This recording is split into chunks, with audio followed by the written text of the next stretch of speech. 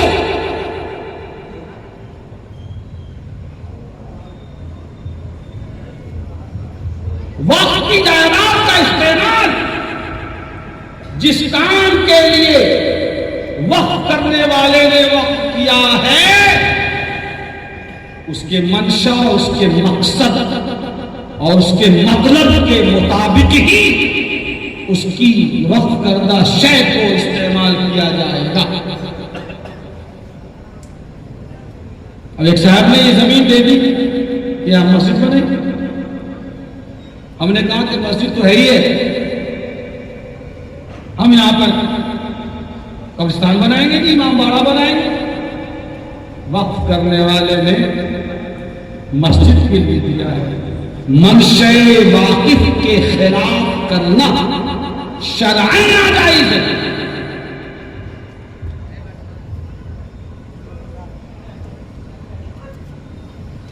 اس ترمیمی بل میں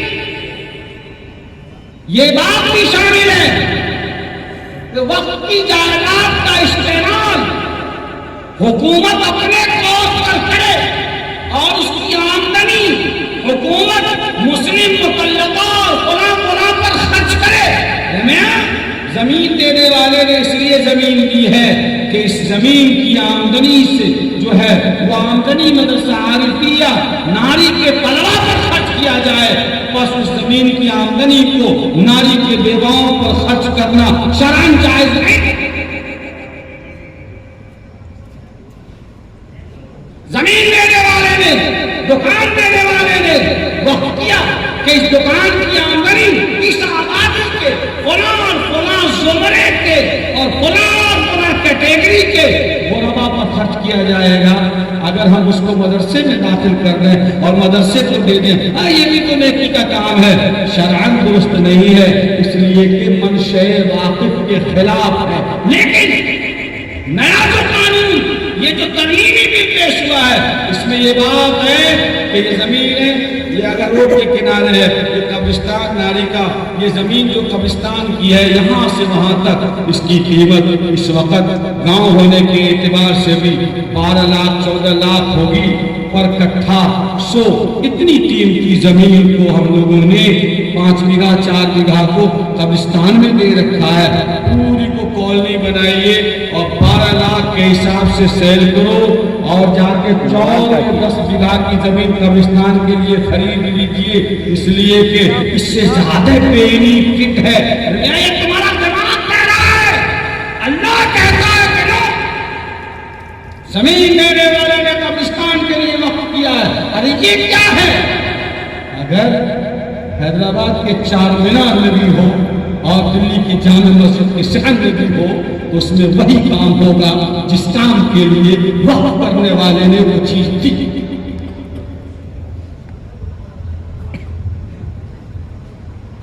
سمجھیے اس بات کو، اگر یہ نیا ترمیمی بل پاس ہو گیا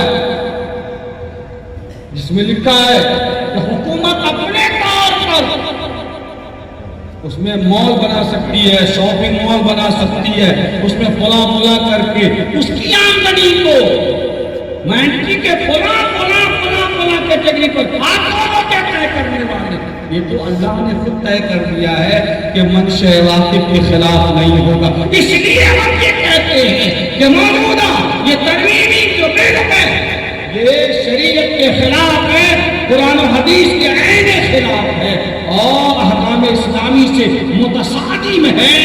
اس لیے ہم کسی قیمت پہ مان نہیں سکتے کہ اس ملک میں ہم غلام نہیں ہیں، یہ ملک آزاد ہے، ہم آزاد ہیں۔ اس ملک میں ہم کسی شرط پر رکے اور ٹھہرے کہ یہاں جیسے ہمارا سر آزاد ہو، ہمارا زمین بھی آزاد دماغ بھی آزاد ہو، ہماری زبان بھی آزاد ہو، ساتھ ہی ساتھ ہماری شریعت بھی آزاد رہے۔ بے ایمانہ کہ اللہ اور اس کے رسول کے حکم کے مطابق کام ہوگا، کسی حکومت یا کسی گورنمنٹ کے فرمان کے مطابق کام نہیں۔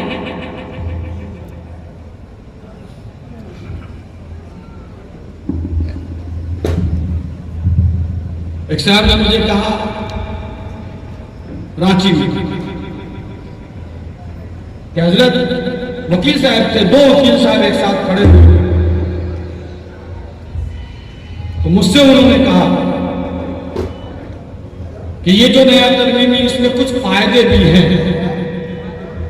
فلاں فلاں فلاں فلاں، اس میں کچھ فائدہ بھی ہے، سو ایسا کیوں نہیں ہو سکتا کہ جہاں جہاں بہت خرابی لگ رہی ہے اس کو ختم کرنے کی گزارش کریں اور باقی جو ہمارے مزاج کے مطابق ہے اس کو رہنے دیا جائے اور بل پاس ہو۔ ہم نے برجستہ ان کو جو جواب دیا اور اللہ نے میرے دماغ میں اسی وقت ڈالا، میں نے یوں عرض کیا کہ مولانا احتشام صاحب کیا فرماتے ہیں کہ ایک آدمی 15 منٹ کا سجدہ کر رہا ہے اور آدھے گھنٹے کا رکوع کر رہا ہے اور 1 گھنٹے کا قیام کر رہا ہے اور آدھا پارہ تلاوت کر رہا ہے، بڑی لمبی نماز پڑھ رہا ہے، لیکن جب معلوم کیا گیا تو اس نے وضو نہیں کیا تھا، بغیر وضو ہی کے وہ اتنی لمبی نماز پڑھ رہا تھا، تو نماز ہوگی؟ ارے بولو بھائی، نہیں ہوگی۔ جب وقت بچے گا ہی نہیں تو سدھار کرو گے کس کا؟ پہلے وقت بچاؤ، بعد میں سدھار کی کوشش کرنا، اور سدھار کی جو کوششیں ہو چکی ہیں وہی اس کی حفاظت کے لیے کافی ہے۔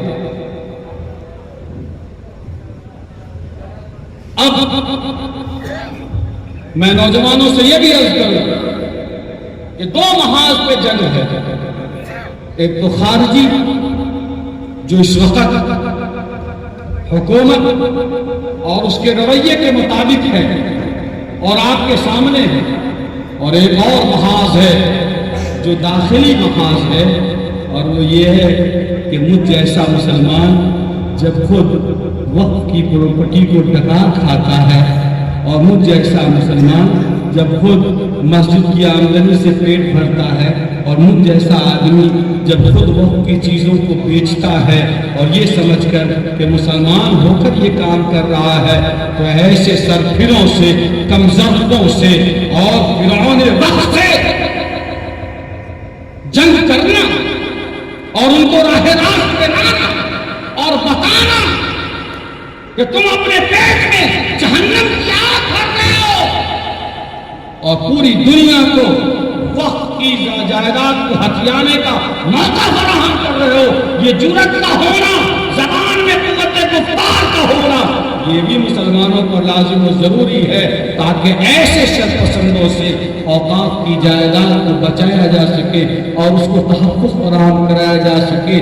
جو داخلی فتنہ اور خارجی فتنہ، دونوں فتنے ہمارے سامنے ہیں، لیکن اس وقت تو صورتحال یہ ہے کہ قیادت اگر آواز دیتی ہے کہ اگر وقت کا مسئلہ نہیں رہا، ہم نہ مسجد رہیں، نہ مدرسہ، نہ مسجد، کچھ نہیں بچے گا، اور جب یہ مدرسے ختم ہو جائیں گے، جب مسجدیں ختم ہو جائیں گی، تو پھر ہم مسلمان کب تک رہیں گے، کتنے دنوں تک رہیں گے، اور ہمارے ایمان کا اور اسلام کیا حشر ہوگا، اس کا اندازہ ہمیں خود لگا لینا چاہیے۔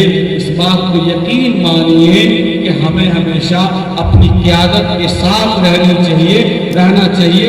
جب ہمارے بزرگان آل انڈیا مسلم فیصلہ بورڈ کے ذمہ داران ہوں، امارت شریعہ کے ذمہ داران ہوں، جمعیت علماء کے ذمہ داران ہوں، دوسری دلی تنظیمیں، علماء اور قائدین جب حق و باطل کے ایسے اوقات میں قوم کو پکاریں تو قوم کی ذمہ داری بنتی ہے کہ ہم آمین کہیں، لبیک کہیں اور ان کے ہاتھوں کو مضبوط کریں، تاکہ یہ لڑائی آخری دم تک لڑی جائے۔ باقی باقی کا معاملہ اللہ کے ہاتھ میں ہے. اللہ نے جو مقدر کر دیا ہوگا وہ ہو کر رہے گا. لیکن مومنین کی ذمہ داری ہے کہ شریعت کے تحفظ کے لیے اور ناموس رسالت کے تحفظ کے لیے آخری دم تک یہ کوشش کرتے رہیں اور کوشاں رہیں، تاکہ اللہ کی بارگاہ میں یہ کہنے کے حقدار ہوں گے کہ یا رب العالمین، جہاں تک میرا بس تھا میں نے کیا، اور جہاں تک آپ کا کام تھا وہاں میرا بس نہیں چلتا تھا، ہم بے بس ہو گئے تھے.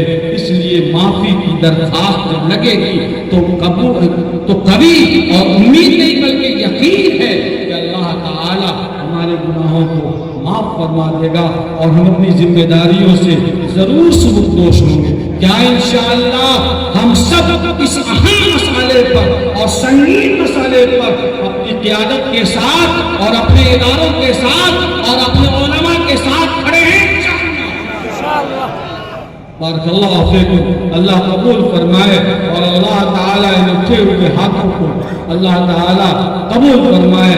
آپ تمام کو، ہم تمام کو حوصلہ عطا فرمائے، قوت ایمانی عطا فرمائے، اور اللہ تعالیٰ دین و شریعت کی اور ایمان کی حفاظت فرمائے. ایک آخری بات میں نوجوانوں کے حوالے سے عرض کرنا چاہتا ہوں، اس لیے کہ عزیزوں نے یہ مجلس بلائی ہے.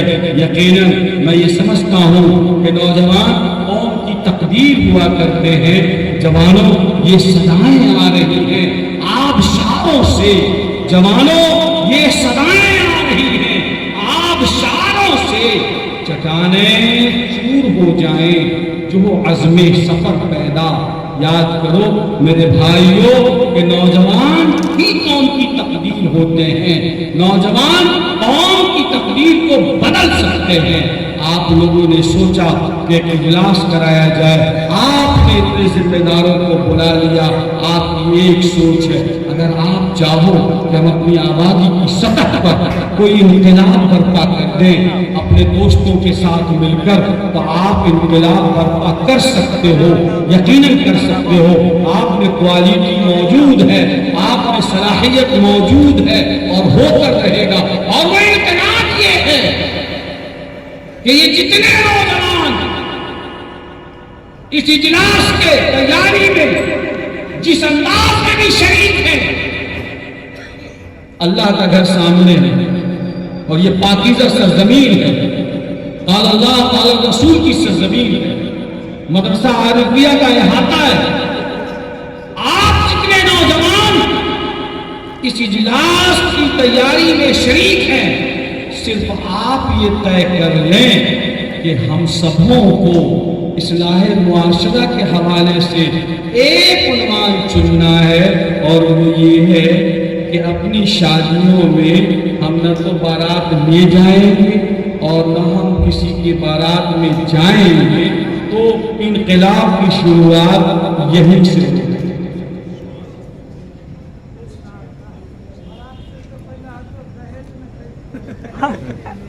دہیج بارات میں شامل ہے، جب بارات نہیں جائے گی تو جہیز بھی شامل ہے اس میں. اگر یہ طے کرتے ہیں، اب اس میں 100 سوالات پیدا ہوں گے. یہ ارتداد کا مسئلہ اور بچیوں کے بھاگنے اور فلاں اور فلاں کا مسئلہ، یہ سارے مسائل صرف ایک فیصلے سے اگر ہم اور آپ چاہیں تو ختم کر سکتے ہیں. پھر ہمارے سماج کا وہ جمن میاں بھی اور وہ حاجی صاحب بھی اور وہ جمراتی میاں بھی اور وہ عالم صاحب بھی اور وہ سرمایہ دار بھی اور وہ تاجر بھی اور وہ کاشتکار بھی، ہمارے سماج کا کوئی آدمی پھر اپنی بیٹی کو بوجھ سمجھنے کے بجائے، زحمت سمجھنے کے بجائے وہ رحمت سمجھنے لگے گا. اور یہ انقلاب ہے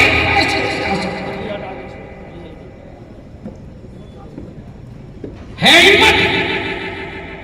گزشتہ کل کو چھوڑو، آج دیکھو یہ جلسے اور یہ کانفرنس اور یہ ساری چیزیں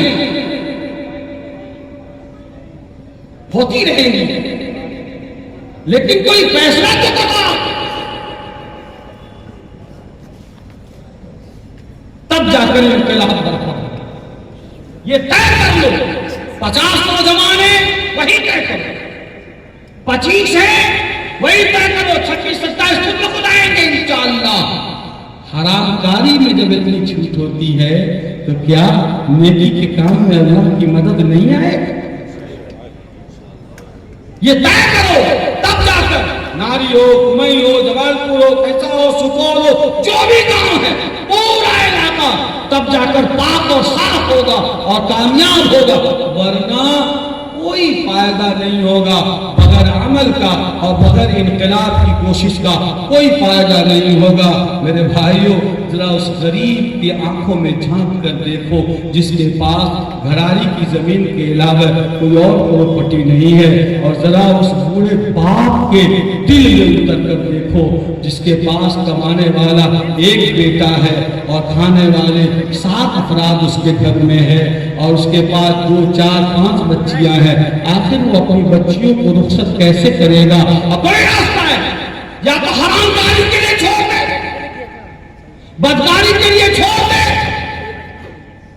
اوریانیت کے لیے چھوڑ دے، یا وہ شرعی طریقے سے جو اللہ نے ذمہ داری دی ہے اس ذمہ داری کو پوری کرے۔ یہ فیصلہ کرنا قوم کے نوجوانوں کے ہاتھ میں ہے، آپ سب کے ہاتھ میں ہے، ہم سب کے ہاتھ میں ہے۔ کیا کوئی مسلمان اس بات کی جرات کر سکتا ہے کہ کوئی مسلم بیٹی بہن یوں ہی چھوڑ دی جائے؟ نعوذ باللہ، اور اس کو وہ درندوں کی طرح نوچیں؟ کیا ایسا اور ہم سوچ سکتے ہیں؟ نہیں سوچ سکتے تو شرم نہیں آتی ہمیں؟ جہیز اور تلک اور حرام مانگتے اور لمبی لمبی زبان کھولتے ہو اور کھسی اور بنا کھائیں گے، شرم نہیں آتی؟ کہتے ہو کہ مسلمان ہیں۔ خرد نے کہہ بھی دیا لا الہ تو کیا حاصل، دل و نگاہ مسلمان نہیں تو کچھ بھی نہیں۔ اگر کسی کو کہہ دو کہ جہیز نہیں لینا ہے، مہمانداری نہیں کرنی ہے، بارات نہیں لے جانا ہے، تو لگتا ایسا ہے کہ وہ آدمی چاقو مار دے گا، خنجر مار دے گا۔ لگتا ایسا ہے کہ بغیر جہیز اور بارات لیے ہوئے اس کا ایمان مکمل ہو گئی۔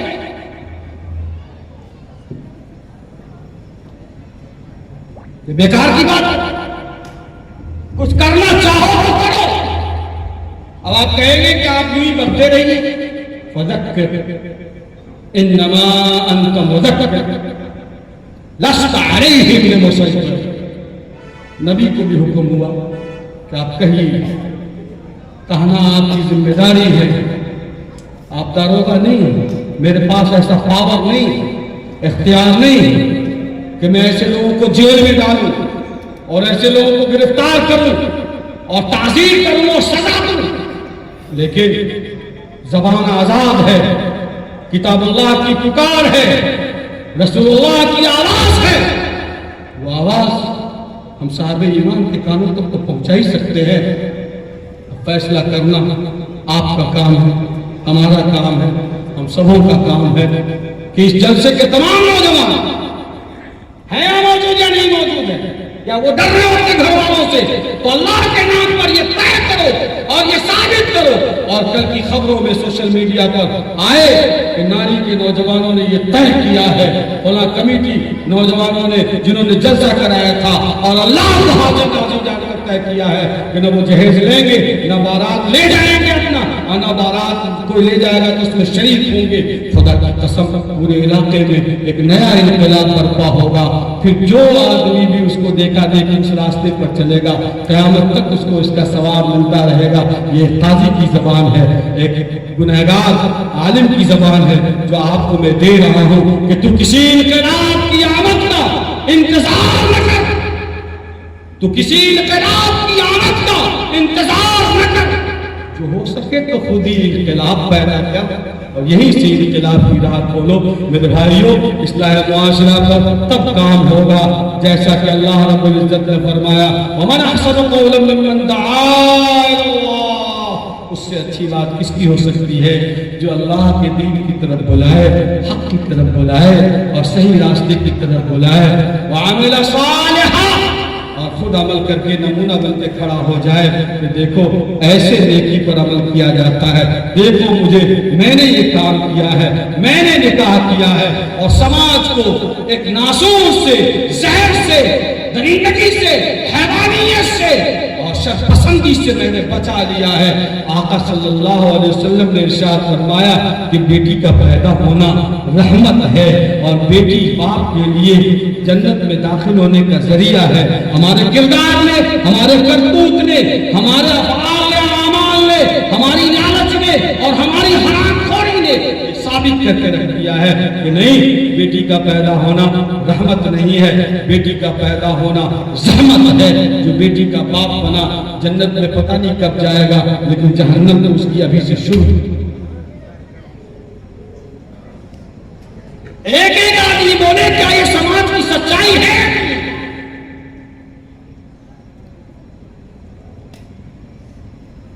اس لیے آج کے اس اجلاس میں نے کہا تھا کہ میں اپنا وقت جانتا ہوں مجھے کتنا بولنا ہے۔ میں نے دو باتیں آپ کے سامنے کہی ہیں۔ ایک تو تحفظ اوقات کے چند نکات آپ کے سامنے بیان کیے، اور یہ بات آپ کو بتلائی ہے کہ ہمیں ہمیشہ علماء، قیادت اور ذمہ داروں کی آواز پر لبیک کہنا ہے اتحاد کے ساتھ، تاکہ ہم تحفظ شریعت میں کسی طور پر کام آ سکے۔ اور دوسری بات، مولانا آپ کی ذمہ داری ہے کئی نوجوانوں کو جوڑے اور کہیں کہ بنائیں ایسے نوجوانوں نے ملت کمیٹی ناری جو ایسے کام کرے گی، اور جو نوجوان گاجا اور شراب اور پانی پیتا ہے اس پر انکش لگا، تب جا کر پریکٹیکل میدان میں کچھ کام ہو سکتا ہے، ورنہ عملی طور پر کوئی کام ہونا مشکل ہے۔ اللہ تعالیٰ اس اجلاس کو کامیاب بنائے، اور ہمیں پوری امید ہے کہ اس سمت میں اس آبادی کے لوگ جو نہایت حساس بھی ہیں، خاندان بھی ہیں، پڑھے لکھے، باشعور ہیں، ذمہ دار ہیں، انشاءاللہ ان عزیزوں کا سپورٹ کریں گے، اور خدا کے واسطے ان مسائل کو اپنے سیاست کی نظر ہونے سے بچائیں گے۔ یہ پھلا محلہ کا بچہ ہے، پھلا خاندان کا آدمی ہے، اس کی نیتاگیری کر رہا ہے، ایسی باتوں پہ لگام دو۔ اور آپ اور ہم نے اگر نیتاگیری اپنے آپ کو کرتے رہے تو کیا کر لیا، کون سا تیر مار دیا ہم نے؟ اگر یہ بچے کوئی ایسا انقلابی کام کریں جو دین و شریعت اور مزاج شریعت کے مطابق ہو تو سپورٹ کرو، چاہے وہ کسی کا بھی بچہ ہے، کسی کا بھی بیٹا ہے، کسی بھی محلے کا رہنے والا ہے، قطعاً اس کو اپنی عار اور عزت نفس کا مسئلہ نہ بنائے۔ یہ میرا ایک سجھاؤ ہے، اور مومن حیثیت ہونے کی حیثیت سے اس مجلس میں خواہ سارے لوگ نہیں ہیں، لیکن میری آواز یقیناً سارے لوگوں تک پہنچ رہی ہے، اور اس کی اگر آپ کہیں کیسے پہنچ رہی ہے، میں ابھی کسی کے خلاف بولوں، ابھی میرے اس گاؤں سے نکلنے سے پہلے پورے علاقے کو وائرل ہو جائے گا کہ مفتیان قائی صاحب نے ایسا کہا۔ اس لیے میری آواز ہر ایک کے کام میں پہنچ رہی ہے، یہ میرا سجھاؤ ہے۔ مجھے یقین ہے کہ انشاءاللہ آپ ضرور توجہ دیں گے کہ خدا تجھے کسی طوفان سے آشنا کر دے، خدا تجھے کسی طوفان سے آشنا کر دے کہ تیرے بحر کے موجوں میں اضطراب نہیں، تجھے کتاب سے ممکن نہیں فراق کے تو کتاب خواہ ہے مگر صاحب کتاب نہیں۔ وآخر دعوانا الحمدللہ رب العالمین۔ شکرا جزاکم اللہ، بارک اللہ فیکم۔